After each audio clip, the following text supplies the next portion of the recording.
for joining me. Let's just start with you introducing yourself. Give a brief introduction of who you are, which local you're with. Well, hello everyone. My name is Sean Rivas. I am the proud Secretary Treasurer of Local 741. That is the LA City Recreation and Parks Rec Assistants, Part-Time Rec Assistants Union. I have been a member, let's see, uh, 17 years with the department. Of those 17, I want to say um, I had 3 years that I did not because I was under the age of 18.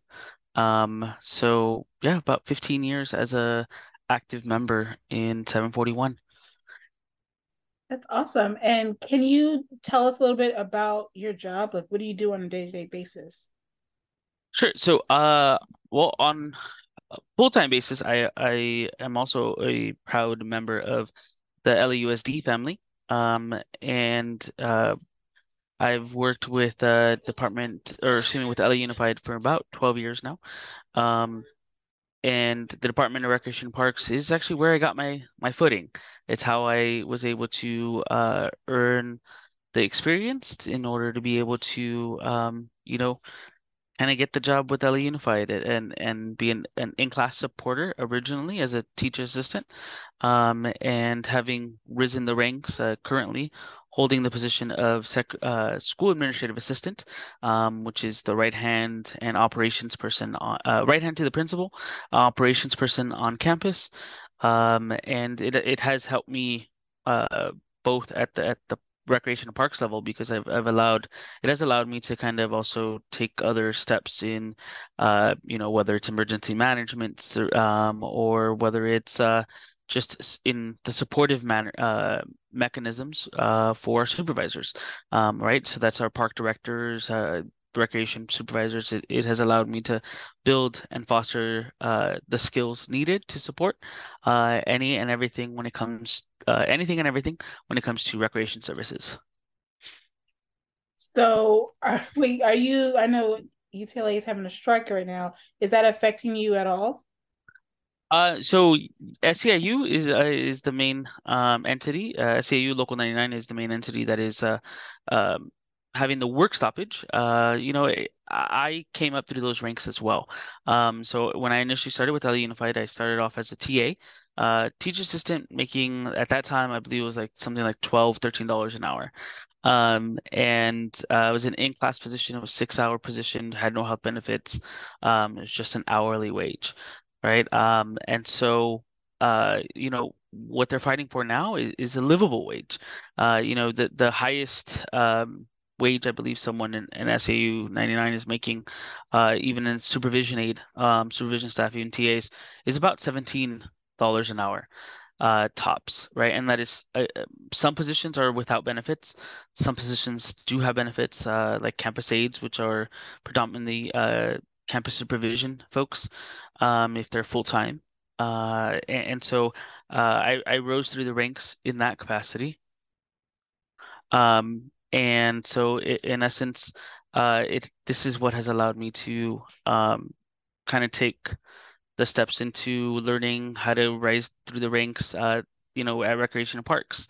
And so as a rec assistant, for the 17 out of the 17 years, I did 12 years roughly, in summer camps. And so rising the ranks as a regular worker to summer camp director to assistant summer camp director, etc. Right. And so currently in my current role, uh, I've also now overseen a lot of our sports programs, our youth sports programs at North Hollywood Recreation Center, which is my home site. And as such, I've utilized everything that I've learned in both unions, to kind of foster a good, I feel like a good network of, uh, camaraderie. As far as and as well as like learning how to work well with everyone, right? Each position has taught me various skills that I try to use in my day-to-day aspects of everything that I do, as far as like as supervisor uh, to just overall being a generalized worker on the ground level. So, how long have you been a leader in a leadership position with Local 741? So with Local 741, I have been, let's see, I want to say it's gonna be about 10 years almost. I've been an active member, active participant. I came in, um, I want to say 2015-ish, 2014. Um, and I had come in uh as a regular board member prior to that, about a year or two prior to that, and then in an officer role preceding that. And so then uh that has just grown, right? And I've been in the secretary treasurer position now for I believe almost 6 years now, 5, 6 years.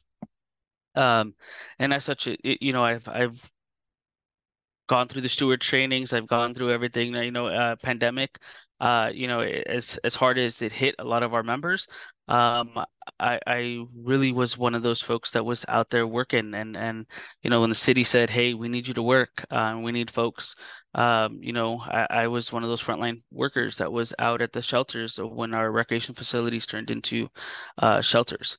And as such, that is what has helped me kind of just learn a lot more too, especially because our department had to we had no training, right? And we had to adapt to something that was new. And as such, we tried to work with our management staff to, create and foster different ways that we were working, especially as part-timers, with, staff to manage what was going on at that time. Yeah, I remember when that happened. Um, have things kind of returned to quote unquote normalcy, or do you guys still do some of the same things that you were doing during like the height of the pandemic, as far as it being like a shelter? Sure. No, so shelters have closed. We no longer are providing that service. However, in talking to members, and even, for example, my facility was one of the first facilities open in the city of Los Angeles, um, as a shelter. And so, we still to this day have learned to address those needs. We do see homelessness as a rampant issue, that has continued. And as such, we have just worked to adapt and build those working relationships with our homeless individuals that are our facilities. I can tell you that since that time, right, not just myself, but there are other staff members at my site that have built a relationship with the homeless individuals that we see in the surrounding in that surround our park, right, and the surrounding community, so that we have a good working relationship with them. Oftentimes, they're still looking for a place to be at, right? And so we'll see them at the park. And we do understand that sometimes it's a safety concern, right? They could be uh near something that's not appropriate, right? And in essence, we have that relationship to be able to say, "Hey, can you guys take that elsewhere?" And as such. And so I think that is something that many of us have been able to kind of take from the work that we had during the pandemic and adapt.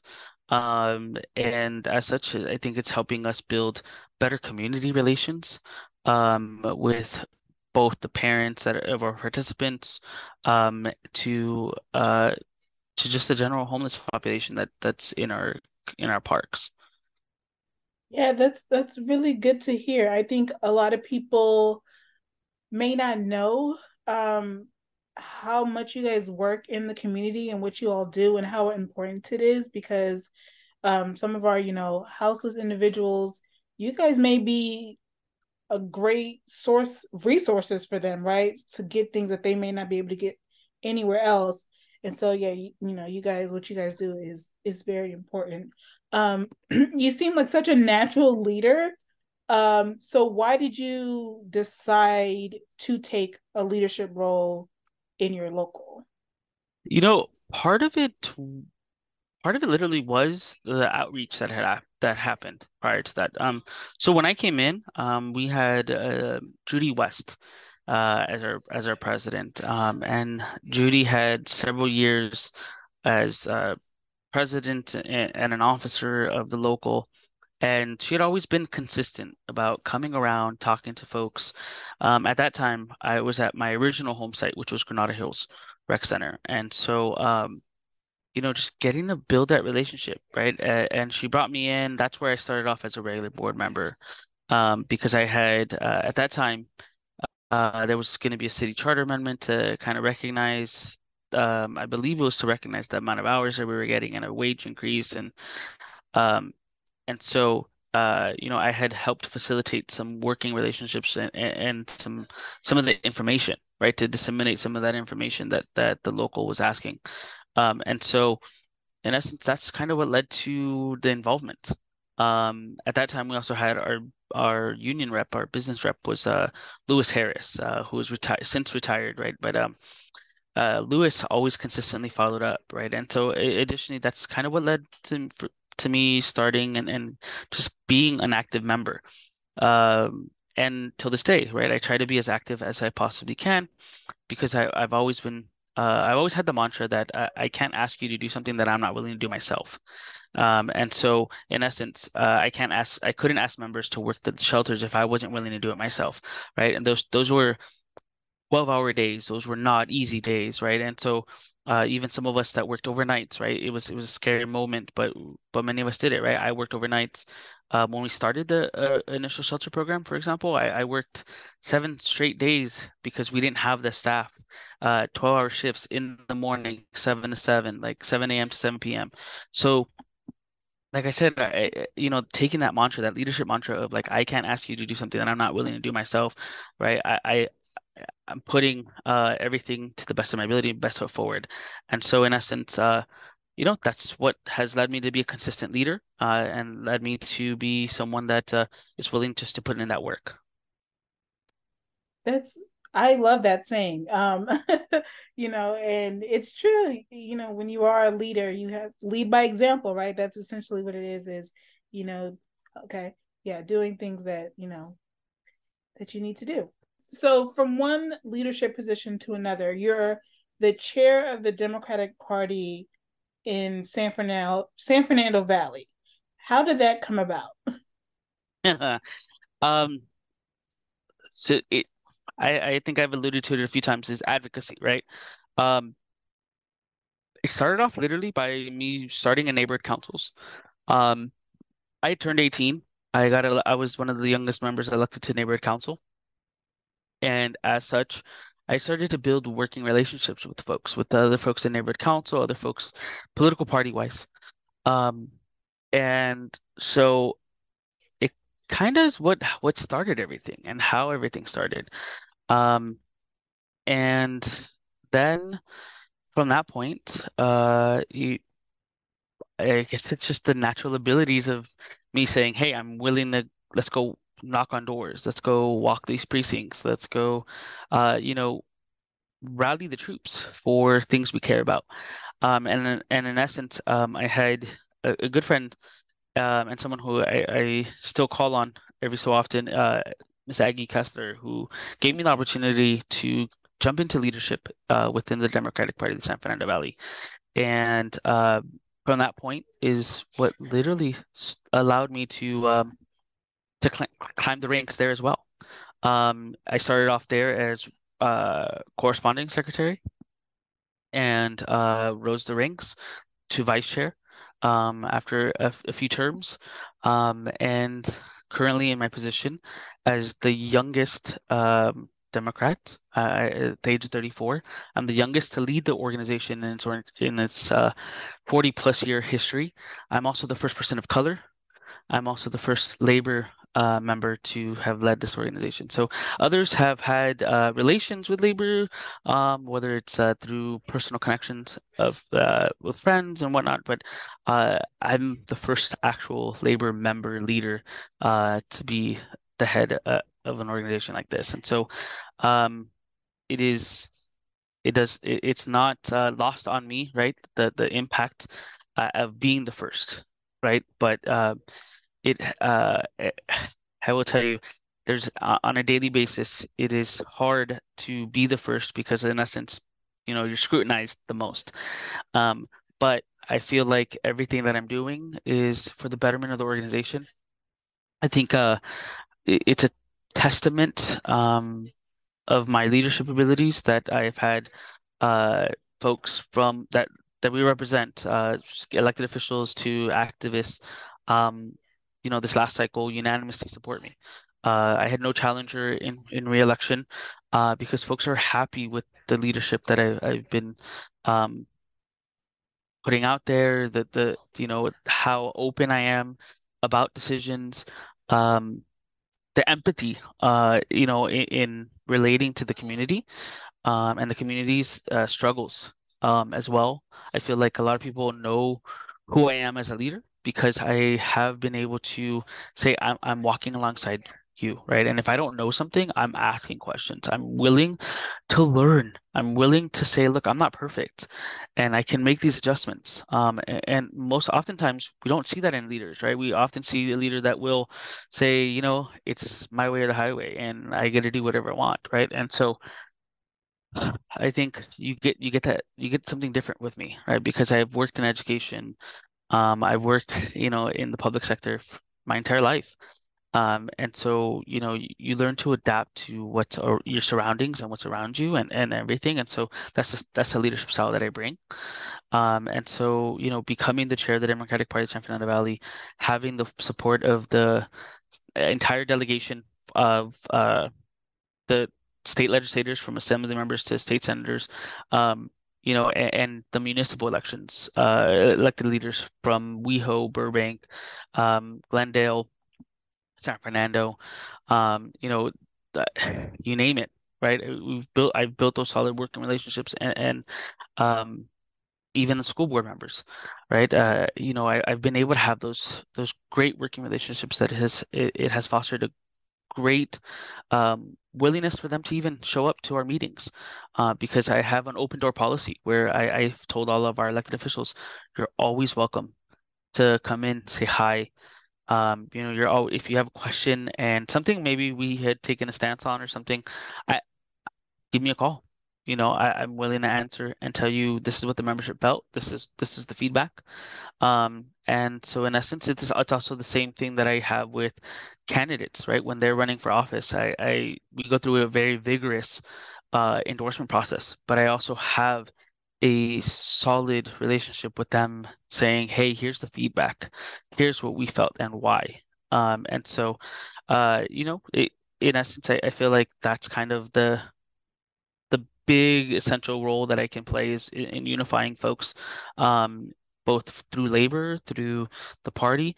And I have advocated left and right. During the pandemic, there was a need when we opened the shelter for food.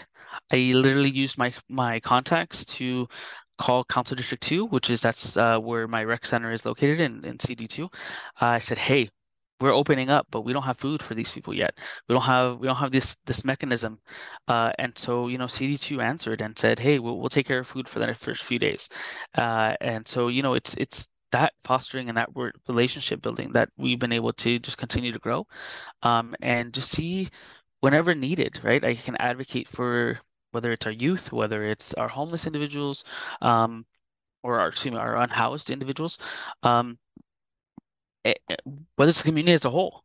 Community events, right? Anytime we're hosting something, I'm always making sure that our elected officials are invited and they have uh, same welcome, right, as just anybody in the community, and giving them their due diligence as well as giving them the credit when they do help out and they're there for us and they're, you know, I will tell you, CD2 helped us fund some things that we probably wouldn't have gotten um, funded because we may not have had the funds at that time, right? And so they stepped in when necessary, even as we started to reopen after the pandemic. And so I think being the chair of the party also has had its benefits in that I've been able to work and foster working relationships and advocate. When we were in contract negotiations this last time, I had those conversations as well with the elected officials that I think this is a great contract. I think it's a great opportunity for us, right, to advance and to take care of the worker. Because at the end of the day, we are the front-facing folks that the patrons see on a day-to-day basis.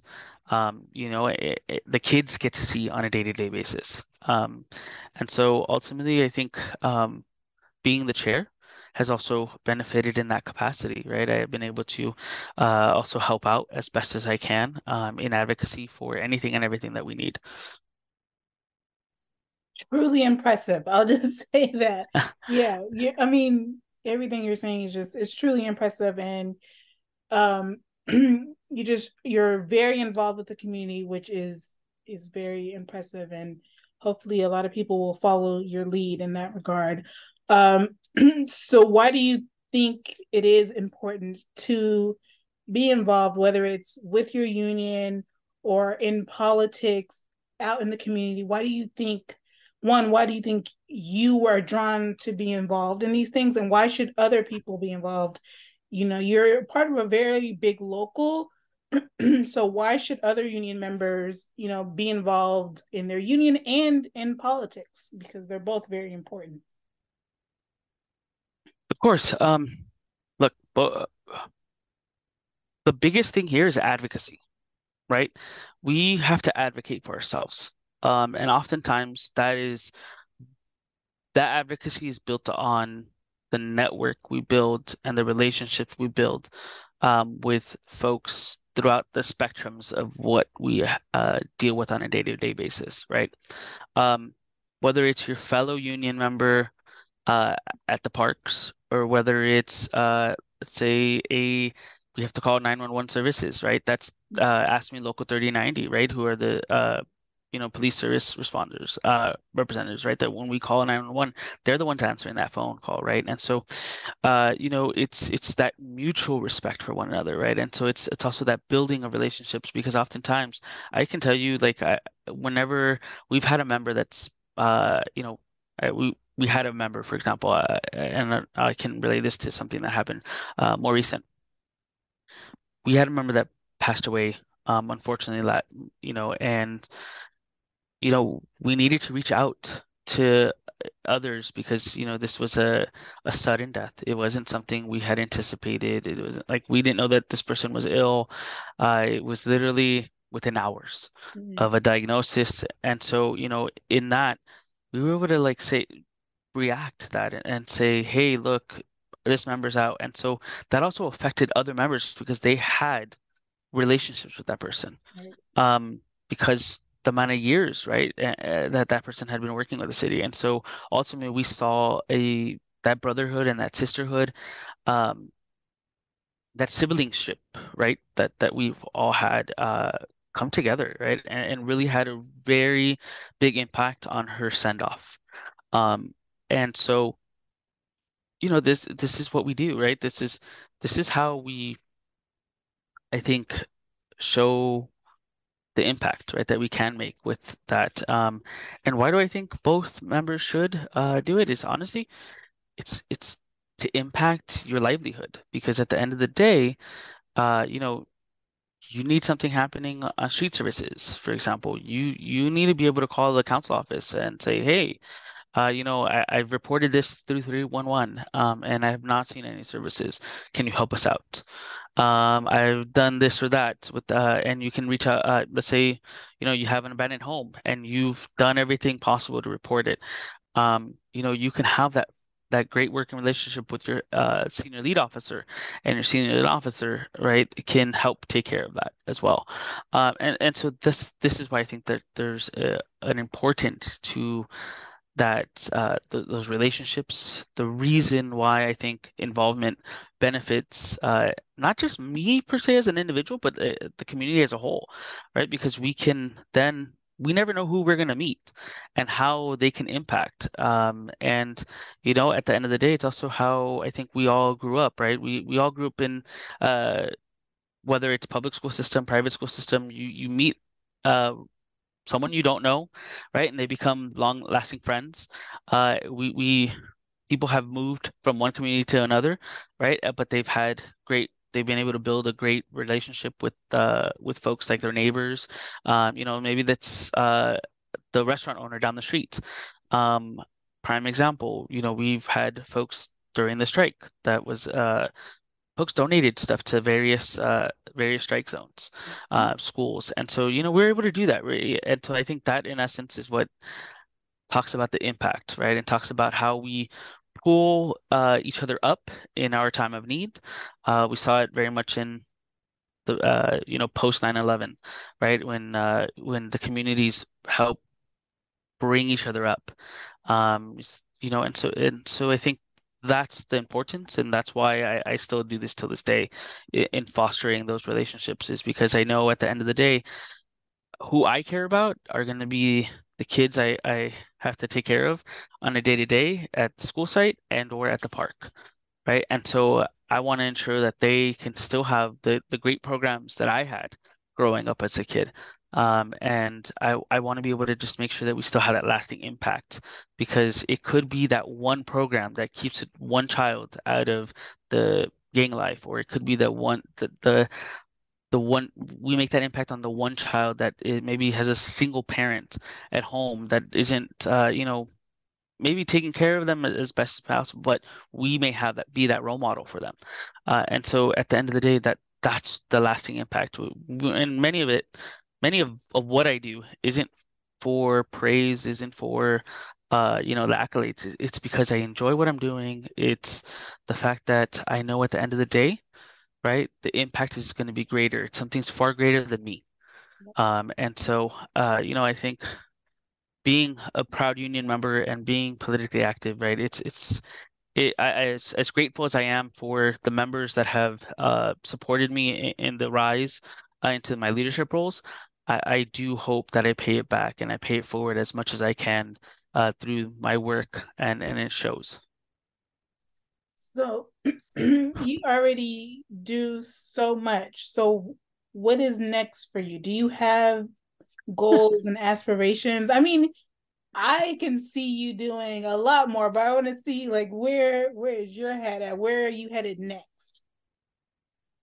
Sure. So you're not the only one to have asked that question, right? And you guys aren't the only organization to have ever said, "Hey, you've done some great stuff, and what's next?" Right? Mhm. To be honest with you, I enjoy what I'm doing, uh, and I don't, I rather do it in the behind the scenes, in the background. Um, would I ever say no? I may not ever be an elected official. I don't know, right? Because I've never assumed leadership roles with the assumption that something's next. Mm, I've always assumed leadership roles at the abilities of what like everyone else encourages and through the encouragement, right, of others. Um, and so who knows? Who knows what 2 years, 4 years, 5 years, whatever the case may be, down the road will look like. Um, will I ever stop? Probably not. I feel like, even in retirement, I probably still be the advocate, because at the end of the day, I'm I'm enjoying what I do, right? And if you don't enjoy what you do, then, what are you living for at this point? Like, and I think that's also something that I've learned out coming out of the pandemic, right? As long as you're enjoying what you're doing, that's all that matters. I've had many educators that have said, "Hey, how come you're not running for school board? How come you're not doing this?" Right? No, I'd rather help with the operations and make sure that we have the tools necessary for our kids. But at the end of the day, hey, I'm enjoying being in the background. I'm enjoying all that reward at the end of the day is seeing that smile on that child, seeing the smile on the community person that has been impacted by the work.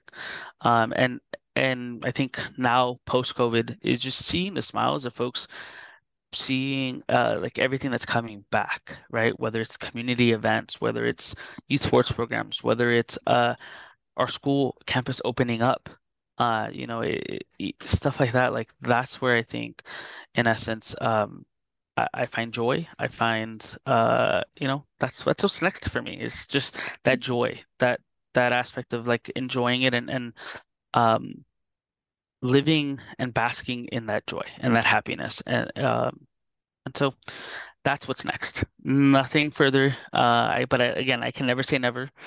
Who knows, right? There could be a council member or a supervisor or someone that says, "Hey, I want you on a commission." I don't know. I just don't know, right? But we'll take those steps whenever it's presented. Well, I mean, it's good to hear that you don't have any plans to stop.